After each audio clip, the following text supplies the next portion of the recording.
History, as it's often told, is a story of destiny, of nations rising from a shared will forged in the fires of idealism.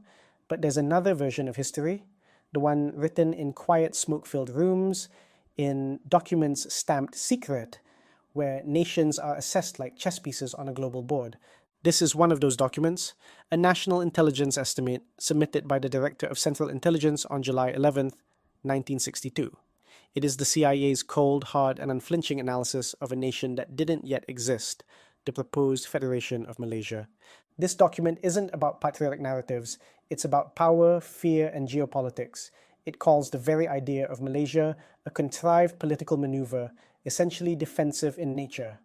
And it reveals that the entire federation was born from a single overwhelming fear, the imminent threat of a communist state right on Malaya's doorstep. Today, using only the words and assessments from this declassified file, we're going to pull back the curtain on the founding of Malaysia and explain what the CIA was really thinking. This is Explaining Malaysia by The Cool Things. I'm your host, Mr. Kuala Lumpur. The year is 1962. The Cold War is at its peak, and in Southeast Asia, the dominoes are a very real concern for Washington. The problem, as the CIA sees it, is Singapore. For years, the Federation of Malaya, independent since 1957, wanted nothing to do with its southern neighbor. The document is blunt about why.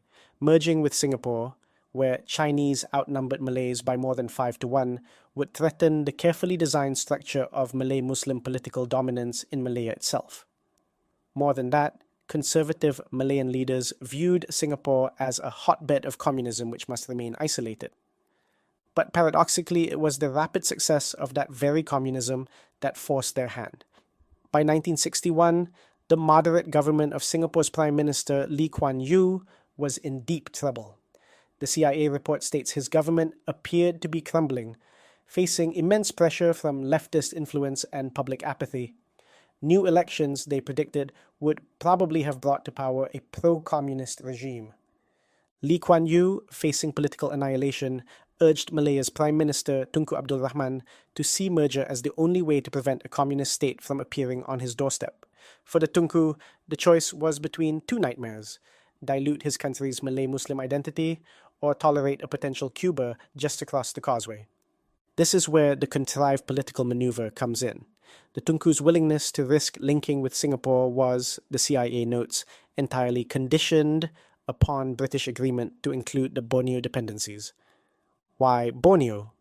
The answer is a stark ethnic calculation.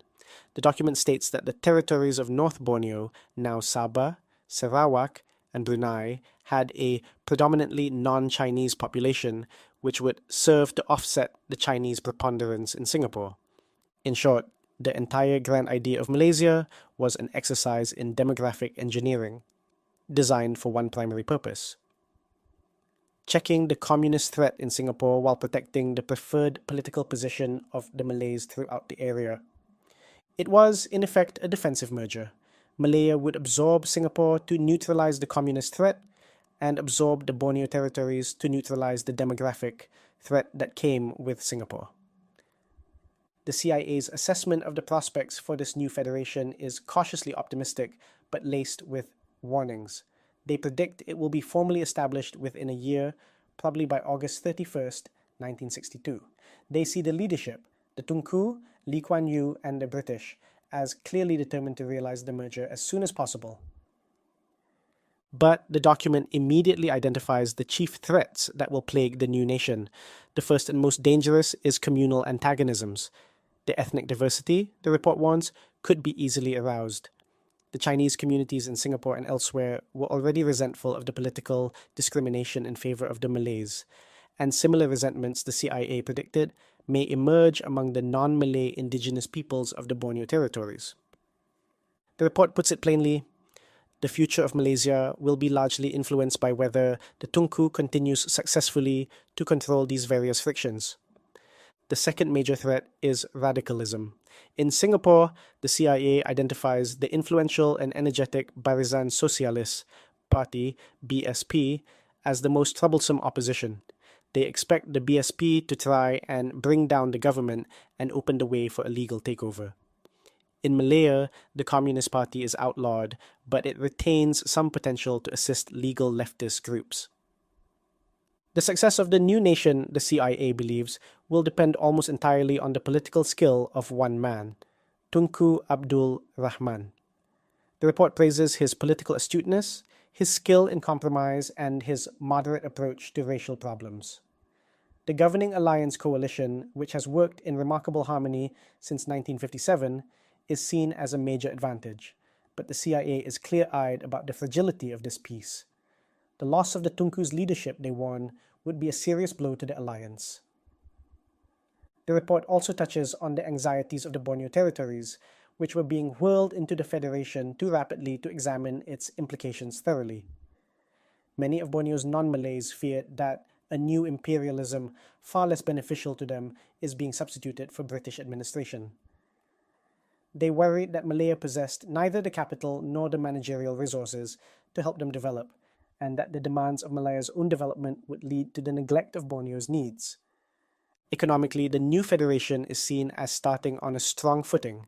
It has, the report notes, an efficient rubber industry, large resources of tin, iron ore, and petroleum, a great port in Singapore, and a competent civil service. But it also identifies a critical vulnerability that will sound very familiar to modern Malaysians. The economy is heavily dependent upon only two export commodities, rubber and tin, and the former is especially vulnerable to fluctuations in world markets. A sustained drop in the price of natural rubber, the CIA warns, would seriously affect the government's ability to carry out the development programs upon which its popular support may largely depend. So, why does this 1962 CIA assessment matter today? Because it provides a rare, unsanitized look at the raw geopolitical calculus behind the nation's founding.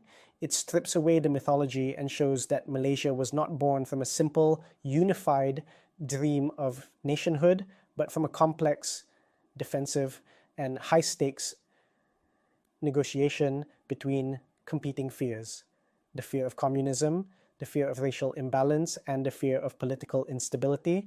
For anyone seeking to understand Malaysia through the lens of its secret past, this document is a powerful reminder of the foundational tensions that are woven into Malaysia's DNA, the delicate balance of communal interests, the push and pull between regional and central powers, and the dependence on a globalized economy. These are not new challenges.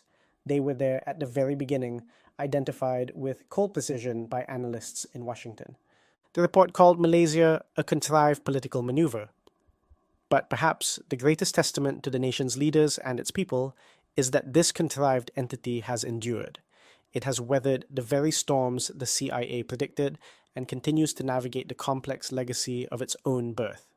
This document doesn't diminish the achievement of Malaysia, it puts it into stark, realistic context. It reminds us that nation building is a messy, pragmatic, and often desperate business, and survival is in itself a remarkable victory. What part of this declassified assessment surprised you the most? Let me know in the comments.